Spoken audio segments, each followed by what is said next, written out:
both know what a short sale is. Many viewers that are watching this won't, and they have many questions about it. So can you tell us in a nutshell, what is a short sale? A short sale is when you're selling a property for less than what's owed on the balance, what you owe the bank. We're seeing a lot of those come up in the MLS right now. Correct, thousands. Thousands. With a lot of consumers doing 100% financing, the slightest drop in equity has caused a huge amount of people to be upside down or owe more than the property is worth. The only way they can get out of this situation is to do a short sale and ask the bank to take less than what's owed on the property. What should a homeowner do when him or her finds himself in a situation, job transfer, divorce? They've refinanced their house, they basically have little or no equity in it, they've got to move for whatever the reason being. How do they approach it? They start with their bank, do they call you, do they call me? What would you suggest they do? Well, they could contact their bank and ask them to reduce the principal. That's unlikely to happen. The best reasonable solution would be call us and get the process going. The sooner, the better. What sets Platinum apart from other companies that are saying that they specialize in short sales? We've been doing this approximately over about a year and a half now. We started the process before it was so common. We had a group that needed to short sell properties in early 2007, which was about 6 months before the flood began. That has enabled us to make contacts with the banks that have streamlined our process. Don't get me wrong, the process even for us is still rough, and there's still a lot of blocks in the way, but since we do have those contacts, we do have a relationship with most of the banks, since we've closed so many, that they know when we tell them the price of the house is this, the value has dropped this much because of this. There's been a lot of areas where fraud has dropped the prices drastically. Most of the banks won't accept those offers, but they know that when we tell them what the prices are and what the situation is, they're more likely to take our offer or the consumer's offer, knowing that we've had a past record with them and they can trust our services. So experience counts when you're negotiating a short sale. Oh, 100%. And we were fortunate enough to have experience doing it before the flood came, the flood of short sales. And the reason why we have such an expertise at it is because of the track record that we've been able to accomplish. Let me ask you this. We've been talking about sellers. What can a buyer expect when they're with their agent, they've come across a short sale, they love the house, the price is right, it's a bargain, they want to make an offer? What's the process a buyer can expect? How long is it going to take? What are their chances of getting that offer accepted? The chances of getting the offer accepted with us, because of the process we use and the percentage we use of the loan amount and the figures that we use, it's usually anywhere from 75 to 90% once we have an offer on the house and we're negotiating with the bank. The time frame with us, usually 45 to 90 days. Sometimes we've done some as short as 2 weeks. Probably 30 to 40% we've got done in 30 days. Lately, with the onslaught of short sales, the loss mitigation departments have been inundated with a lot of realtors that are new doing this. So the process on some of the banks have been taking longer, but with us, you're looking at a short time period. Other agents that have 1 or 2 or 3 short sales, it's going to take a much longer response time with them because they don't have the relationships that we built before the onslaught of the short sales. I've heard from a couple different seminars that only about 10% of short sales actually get to closing. If you're looking at the whole picture, it's probably 10%. With us, like I said, once we have an offer, you're looking at 75 to 90% That's good results. closing ratio. Are there any certain conditions that must be met by the home seller before they can list their house as a short sale? Each bank has certain criteria. We work with the top 15, 20 banks that have most of the loans here in Las Vegas. So we pretty much know what they're looking for, what the situation is. I mean, the situation is pretty obvious. If you can't afford the house, can't afford the house. That's basically the main situation that you're going to have to qualify for. Well, this topic is far more in-depth than we're going to be able to cover here in our short little video podcast. So Steve, we want to thank you for coming in. Thank you. Give the viewers your contact information if they'd like to give you a call and ask more questions. If you're in a situation where you owe more than your property is worth, you can contact us at 458-3999, 458-3999, or you can contact me by email at stevehawks@cox.net.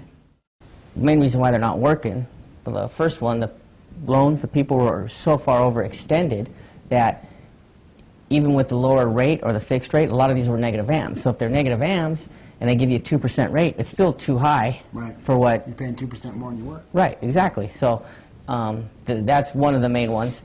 Another big one is a lot of people, they owe way more than their house is worth. That's the real problem, in my opinion.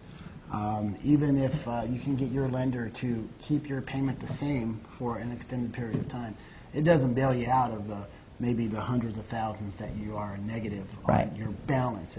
Well, if they give you a case in point, that's a good observation. If the home is $500,000 and it's dropped to $250,000, and they give you a 3% rate for 5 years, well, that's really not. $500,000. Yeah, it's not really. Even if it's more like a 7 or 8% rate because the home's worth $250,000. Follow me? Right, so right. Even though people are getting a 3% on the 500, the value is only $250,000. So it's not really a 3% on the current market value, which is a big problem. You have some statistics on loan modification defaults. These are people that are defaulting after they've received a loan modification from the bank. Well, yeah, so far they're averaging, it's about 58%, 60% right now. From last year, it's probably going to be 80, 90%. We don't know. If not 100%. It's hard to make that prediction, but they're very high. Yeah. Well, another reason why these people are defaulting is they've gotten it done one time, so you get the moral hazard problem because a lot of people are assuming that, well, they modified it once. They'll do it again. Yeah, well, they're going to do it again. There'll be another program, so let's quit paying again, which is happening quite a bit. Most of the time, they can only modify the loan once, but a lot of people are waiting for programs to come out. That's one reason why, like we were talking about earlier, these government programs aren't helping. They're prolonging the misery because a lot of people are waiting, thinking another program's going to come out. You know, also, I don't think that the government, they're trying to raise capital to throw at this problem, but they haven't really, to my knowledge, haven't said, yes, this is exactly what we're going to do to fix this problem. I mean, you hear this before Congress, you hear that. I've heard of people testifying before Congress where they want to use the government's power of eminent domain to repo those houses from the people, wipe out the excess negative equity, and then resell it back to the people at the current value, because that's the way the eminent domain laws work. If they take your house for a road for public good, they have to give you fair market value. Well, if you're sitting way at 50% upside down on a house, of course a homeowner's going to be like, sure, you know, wipe out my mortgage, sell it back to me at fair market value, but what happened, you know, all those investors. That's huge. And then another thing that they're dealing with now, which the loss of job. It's like you're asking what program can they come up with. There's not one program for everybody because you have all these 5 different problems that occur with each particular homeowner. And then if they lose their job, then what can you do? And that's a huge problem right now, job loss. And that's what I'm a little bit concerned about, well, a lot concerned about actually going on is before most of the foreclosures that we've seen that started the foreclosure crisis were investors that bought investment property. So no skin off their teeth if they had to let it go back. They still got a roof over their head. You know, their family's taken care of. They're not out in the rain.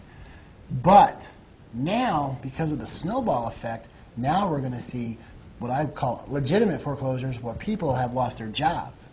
Who maybe even had a 30-year fix and wasn't involved in any of the speculation or anything. But now, due to the fact of the state of the economy, they've lost their job.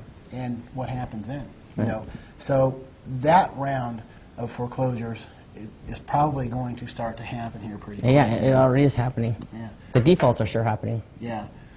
So, how low can it go? We're so far under where we're supposed to be. You know, I hate to make predictions, but I showed a house in Green Valley the other day. It was 2,100 square feet for with a pool for what is it, $64 a square foot or something ridiculous. It comes with a free loan modification. That You know, is the perfect loan modification. condos around the corner where they were selling for more than that, 2 years ago, and this is a big old house with a big old yard and pool and palm trees. So things are They want to know what the solution. That's the solution right there. Let the price go to where it is till someone buys it, and you got someone have a roof on their head, over their head that they can afford the payment on. And that was sure a good deal, and there's plenty of those deals out there too, folks. So it's I hate to really make a prediction. Hey, we're going to go down another 15%, or we're going to start going back up 15%.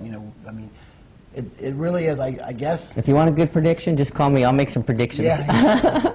I've been pretty good at them lately. A lot, I think, does depend on what the government does, if anything at all. And, of course, it's going to depend on if, like we talk about all the time, which we're both in agreement on, what they're doing may be just delaying the inevitable. And we should just, like I always say, let it go where it's going to go, dust ourselves off, and do the best we can and get back out there and start trying to climb up the ladder again. It's, nobody's really in this alone.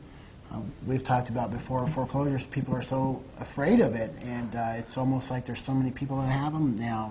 It's like I don't think it's carrying the stigma. No, they're going to have to change all that. Yeah. And for people to buy homes again in the future, when things turn back around, we're hoping that they're going to remember these extenuating circumstances that our country and our economy is in right now, and give loans to good people again, even with a foreclosure on the record. That's what I would hope, and it would make sense, because it's almost like if they don't do that, they're not going to be able to make any loans. Well, they have to. This is the first time around they tried the loan modifications. That's been a huge failure. So it's like we said before, this has proven our point that they're extending the, delaying the inevitable. Yeah. So people, keep your chin up. We will get out of this. It won't be tomorrow, but something good can come from this. So, and the one thing comes for sure: affordability. Affordability. More discretionary income, cheaper rents, cheaper house payments, more money to have fun. Yeah. So hopefully we can all get past this, and we'll all have money to have fun. I'm Kendall Trotter. I'm Steve Fox. Thanks for tuning in to this edition of the Las Vegas Real Estate Update. See you soon.